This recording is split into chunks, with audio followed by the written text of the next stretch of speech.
ఒక చిన్న తాడుతో ఏనుగుని కట్టేస్తారు. అయినా అది ఎందుకు పారిపోదో తెలుసా? నిజం తెలిస్తే మీరు నాలాగే ఆశ్చర్యపోతారు. చిన్నప్పుడు ఏనుగును బలమైన గొలుసులతో కడతారు. అది ఎంత ప్రయత్నించినా తప్పించుకోలేకపోతుంది.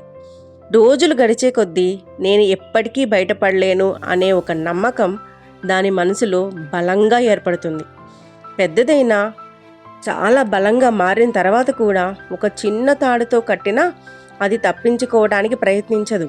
ఎందుకంటే దాన్ని ఆపేది ఆ తాడు కాదు, దాని మనసులో ఉన్న ఆ తప్పించుకోలేను అనే ఒక నమ్మకం.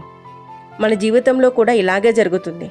ఒకసారి ఓడిపోయామని నాతో కాదు, మన వల్ల కాదు అని మాత్రమే నిర్ణయించుకుంటాం. కానీ గుర్తుంచుకోండి, మీ జీవితాన్ని మార్చేది మీ శక్తి కాదు, మీ ఆలోచన మాత్రమే. ఒకసారి మళ్ళీ ప్రయత్నించండి.